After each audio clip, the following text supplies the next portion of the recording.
Hey everyone, Rachel Cook here, founder of the Yogipreneur, and I'm really excited to be sharing this exclusive interview with my dear friend Anna Guest-Jelley. If you don't know Anna, Anna is the founder of Curvy Yoga and is really launching some incredible things out into our community next week that I wanted to interview her about because I'm really excited about what she's doing, what she's bringing, and how she's making sure that curvy yoga is accessible to more people. So thanks, Anna. Thank you. I'm so excited to be here. So you are about to launch your second book in like a 3-month period. Yeah, it's kind of funny how the timeline has worked out. But in January, I released Curvy Voices, which is a edited collection of stories from people all over the community about body positivity and yoga. And then this new one, Permission to Curve, is one I've been working on for a while. And it is about pose modifications for curvy bodies. So I've got a nice description about sort of how to be kind to yourself in your yoga practice. And then I also have 60 poses that have descriptions and images. And then there's 15 videos in the book. So that's the nice thing about the digital format. It can make it pretty interactive for people. I love that. And I remember when Curvy Voices came out, it was such a genius idea because I think what you're up to with curvy yoga, a lot of people think that you have to be a certain way in order to fit the mold, to fit whatever types of yoga. But reading through all of those, it definitely came to light that everybody has their own issues, their own hang-ups around their body and around, do I have the right body for yoga? Do I have a yoga body or anything like that? And it really seems like it's a 2-part set, these 2 books. Like, they really should go hand in hand. One is to show you the actually how to do it, and the other is to help you just feel really comfortable in your own skin and know that, yes, you are perfect exactly as you are, and yoga is good for you. Yeah, that's been such an interesting part of the curvy yoga journey for me, because when I started, my intention was really to serve people with curvy bodies or bigger bodies, and that's for sure like still a really important part of my work. But I think over the past couple of years, like I have just heard from so many people, like every shape and size, every age, every ability level, who are like, I totally relate to what you're talking about. I also don't feel like I fit in to yoga. And that's really just opened my eyes to like, we do all have these sort of hang-ups or insecurities. So I think in some ways, almost knowing that makes it easier to feel like you do fit in, because you just know like everybody there is feeling like they're not fitting in. Yeah, totally. It's this whole thing that I've seen over and over again. It's like the more personal it feels and the more you feel alone, it's actually the more universal it is. So there are so many people out there that are struggling with that same thing. And it's really prevalent, even though the yoga community is all about acceptance and, you know, trying to bring everybody yoga. At the same time, there's a lot of people who feel isolated when they don't fit in the mold, or they don't fit in the yoga pants, or they don't, you know, aren't able to do their headstands without their boobs coming up in their face. So I totally love where you're coming from. And what you wrote in the book was about radical kindness to yourself.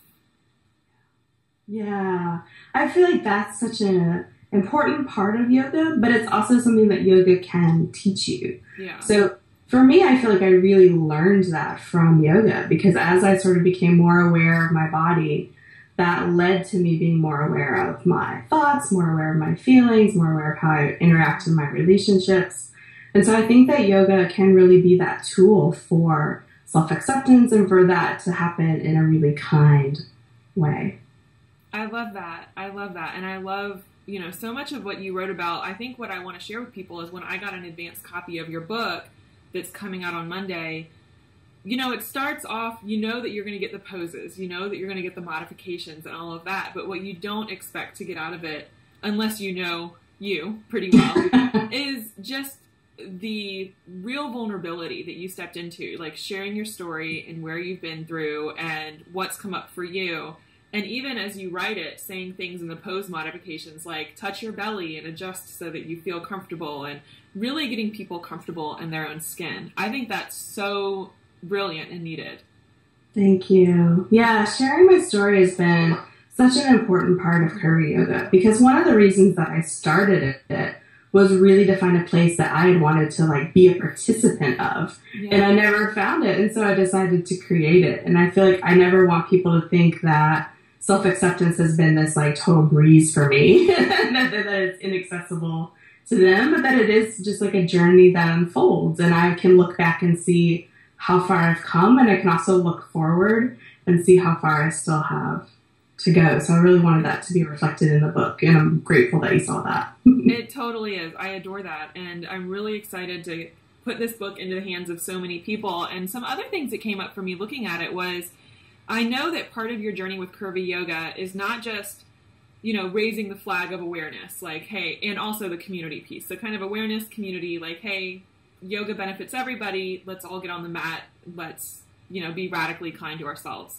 Yeah. But it's also been this journey of helping people really understand how a curvy body can do yoga, because there are differences.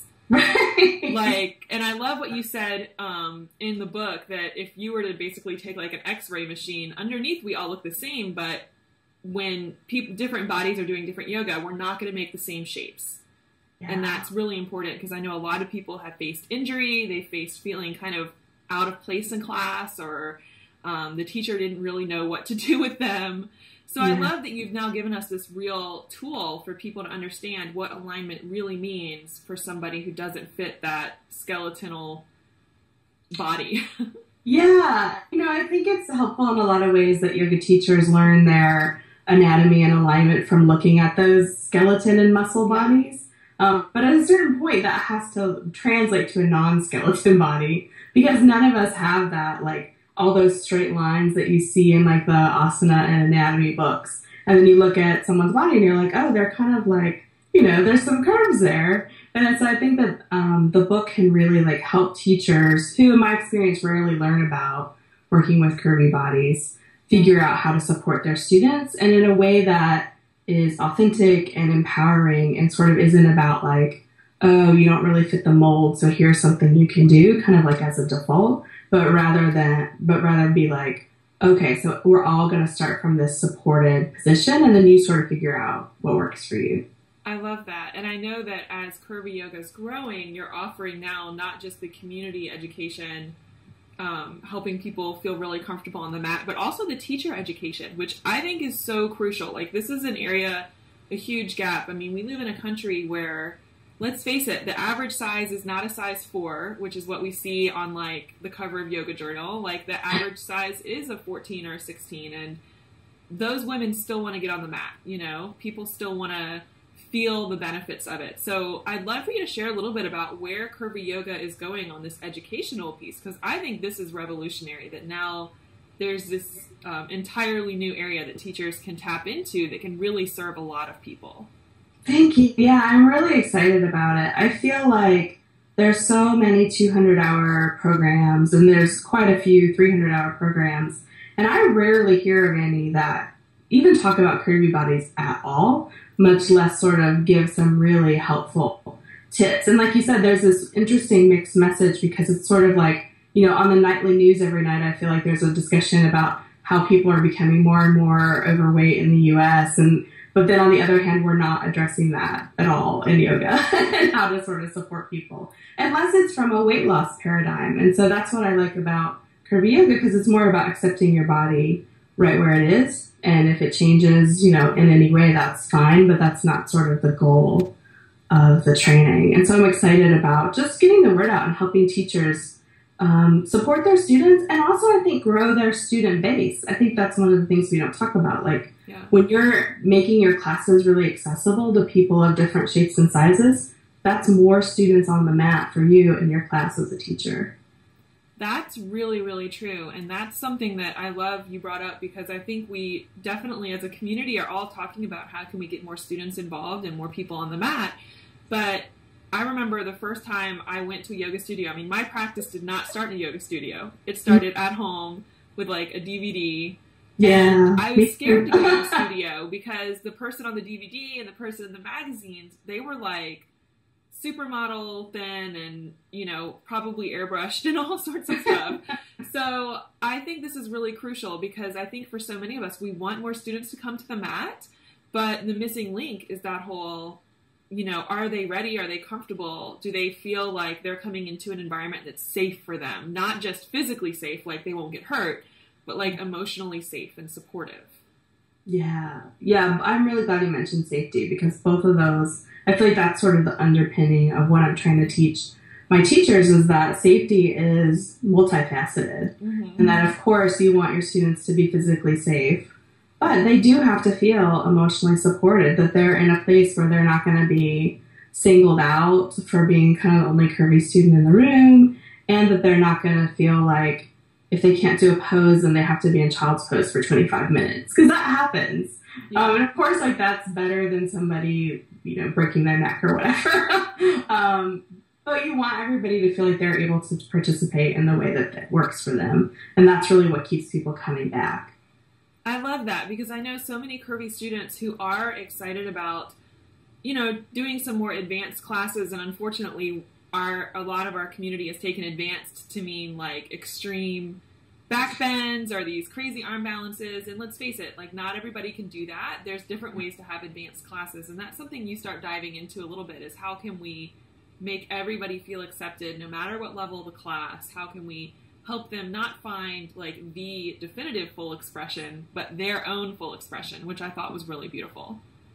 Yeah, I'm really interested in sort of reclaiming advanced as focusing on internal awareness. So developing your awareness of where your body is, regardless of how, hard the pose is that you're doing, that you're really sort of being mindful about it, developing that awareness, and because that will trickle off of the mat. And like you said, I think that there are some poses that are never going to be accessible to some people. And some of that has to do with size, and some of it just has to do with any number of different issues that any of us have going on, old injuries, whatever. Yeah. And so I think when we say like, oh, you have to be able to do X pose to be a good yogi, which of course no one says explicitly, but I think the message gets out implicitly pretty often, then we're really limiting people's experience in the yoga practice. I would agree with that. I remember when I was looking for a teacher training program like 5 or 6 years ago, some of the applications said like you had to be able to do a handstand for a minute or something like that. And I was like,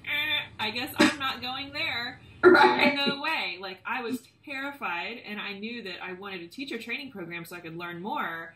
But that really set me off and made me feel like I'm not good enough to become a teacher, or I'm not good enough to practice in an advanced class. So I love what you're saying there. And again, it comes back to this whole radical kindness of yourself. And I love that. Yeah. Because what have you really gained by doing a handstand for a minute? I'm unclear on the answer to that. But I think when you are really approaching your teaching with mindfulness, and that is what makes you a great teacher and connects students with you. Yeah, totally. And just to kind of wrap everything full circle, I mean, I know you have so many amazing things coming out, and your message of body acceptance is just exploding in my eyes. Like, I think this is such a needed thing in our community, especially because even though a lot of people talk about it, not a lot of people are walking the walk when it comes to that. So share with everybody a little bit more about what's happening for Curvy Yoga, because you're about to unveil a lot of exciting things.